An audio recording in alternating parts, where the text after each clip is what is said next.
Selamat siang, Sir Wisnu. Perkenalkan, nama saya Grace Fiona Kasmita dengan NIM 191900054 dari kelas 5 PHP 3. Tujuan saya membuat video ini adalah untuk memenuhi nilai ulangan tengah semester mata kuliah teknik supervisi. Selamat siang, Sir Wisnu dan semuanya. Perkenalkan, saya Dewianti Surya Pratiwi dengan NIM 191900055 dari kelas 5 PHP 3. Perkenalkan, nama saya Yohana Magdalena dengan NIM 1919056 dari kelas 5 PHP 3. Pada kesempatan kali ini, kelompok saya akan menyelesaikan permasalahan tentang staf menjalin hubungan asmara sesama staf di divisi yang membuat risih sesama karyawan. Pertama-tama, saya akan menjelaskan tentang gaya kepemimpinan yang kami pilih untuk menyelesaikan kasus ini. Namun sebelumnya saya akan menjelaskan terlebih dahulu apa itu gaya kepemimpinan.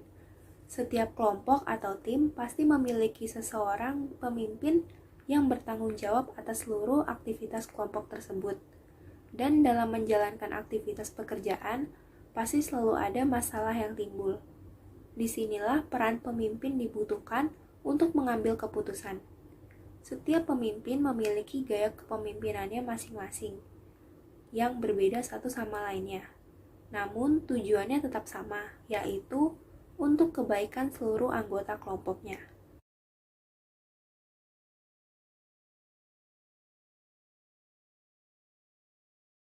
Gaya kepemimpinan adalah gaya atau tindakan yang dilakukan oleh pemimpin di perusahaan atau organisasinya untuk mengambil setiap keputusan terhadap seluruh aktivitas dan permasalahan-permasalahan yang timbul. Terdapat banyak jenis gaya kepemimpinan, namun yang paling sering dijumpai itu ada 4. Yang pertama, gaya kepemimpinan otokratis. Yang kedua, gaya kepemimpinan birokratis. Yang ketiga, gaya kepemimpinan demokratis. Dan yang terakhir, gaya kepemimpinan laissez-faire.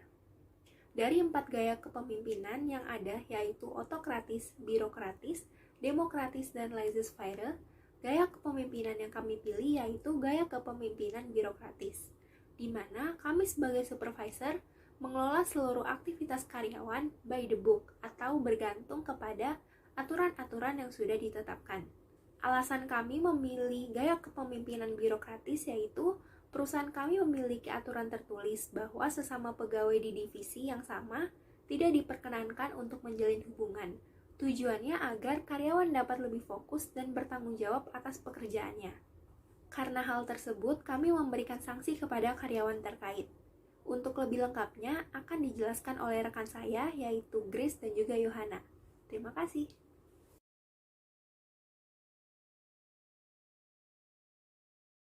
Di setiap organisasi seringkali timbul banyak permasalahan, diantaranya seperti permasalahan terkait relasi antar sesama karyawan.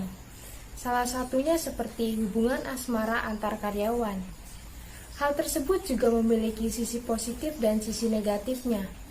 Untuk sisi positifnya menjadi lebih semangat bekerja dan tepat waktu datang ke kantor. Sedangkan sisi negatifnya dapat membuat risih sesama karyawan dan menjadi terganggu karena tidak fokus. Di sini saya ingin menjelaskan apa yang harus dilakukan jika terjadi permasalahan tersebut di perusahaan kami, yaitu saya sebagai supervisor memanggil dan menegur karyawan yang bersangkutan ke ruangan dan mengingatkan kembali kepada karyawan tersebut untuk memahami dan mengikuti kebijakan perusahaan bahwa ada larangan memiliki hubungan asmara di sesama divisi. Terkadang masih ada karyawan yang melanggar kebijakan perusahaan. Kemudian menjelaskan bahwa sebagai karyawan harus sopan dan bersikap profesional. Jangan sampai hubungan asmara mempengaruhi kualitas dan efisiensi. Selanjutnya, memberitahu jika ingin menjalin asmara seperti bermesraan hanya boleh di luar kantor.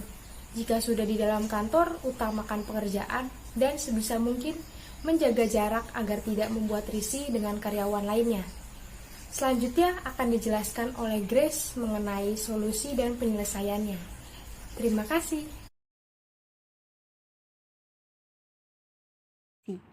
Di video kali ini, saya akan memberikan pendapat saya dari sisi sebagai supervisor mengenai solusi dan penyelesaian dari staf yang menjalin hubungan asmara di sesama divisi yang membuat sesama karyawan. Solusi yang pertama saya lakukan adalah saya akan memanggil, berbicara dengan kedua karyawan tersebut, dan memberikan peringatan secara lisan bahwa tidak diperkenankan bagi sesama karyawan untuk menjalin hubungan di area kantor. Peringatan lisan yang saya berikan berfungsi agar karyawan dapat lebih disiplin dan memperbaiki kinerja saat bekerja. Namun, jika peringatan lisan yang saya berikan tetap diabaikan dan tidak menghasilkan perubahan yang signifikan, maka saya akan memberikan surat peringatan pertama yang dapat berguna untuk bahan evaluasi, sehingga karyawan dapat memperbaiki perilaku dan memperpanjang masa kerjanya di perusahaan, dan agar karyawan tersebut tidak dipecat nantinya. Saya juga akan memberikan saran agar karyawan dapat memperbaiki kesalahannya dan menjadi motivasi.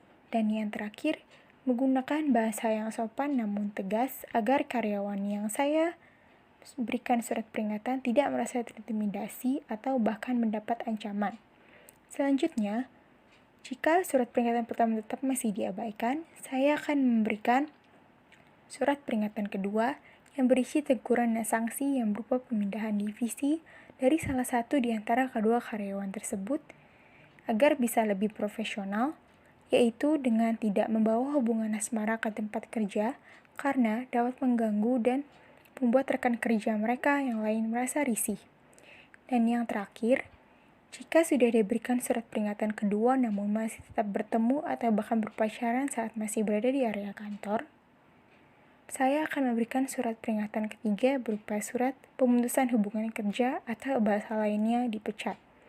Surat peringatan yang ketiga ini dibuat dan diberikan apabila salah satu karyawan atau bahkan keduanya melakukan kesalahan yang sangat fatal, atau jika sudah mendapat laporan dari sesama rekan kerja mengenai masalah yang sama berkali-kali yang dapat merugikan bagi perusahaan.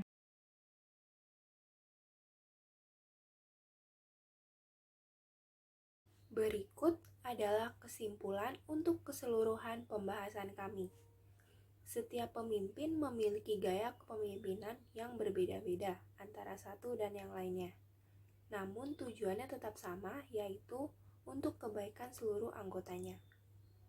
Pada kasus kali ini, kami menggunakan gaya kepemimpinan demokratis atau gaya kepemimpinan yang mengacu pada aturan-aturan yang sudah ditetapkan sebelumnya. Tindakan yang dilakukan sebagai seorang supervisor yaitu memanggil dan menegur karyawan yang bersangkutan untuk menjelaskan keseluruhan permasalahan yang terjadi. Lalu, supervisor akan memberikan sanksi karena telah melanggar peraturan perusahaan. Sanksi yang diberikan bertahap, mulai dari teguran lisan, surat peringatan, pemindahan divisi, dan yang paling parah adalah pemutusan hubungan kerja. Selanjutnya, saran agar permasalahan seperti ini tidak timbul lagi, yaitu sebagai seorang karyawan harus bisa membedakan urusan pribadi dan urusan pekerjaan. Apabila sedang berada di lingkungan pekerjaan, sebaiknya tetap bersikap profesional sekalipun dengan karyawan yang memiliki hubungan spesial satu sama lain. Jangan melibatkan urusan pribadi ke urusan pekerjaan, begitu pula sebaliknya. Jangan melibatkan urusan pekerjaan ke urusan pribadi. Demikian presentasi dari kami. Mohon maaf apabila ada kekurangan atau bahkan kata-kata yang kurang dimengerti saat kami menjelaskan. Sekian, terima kasih.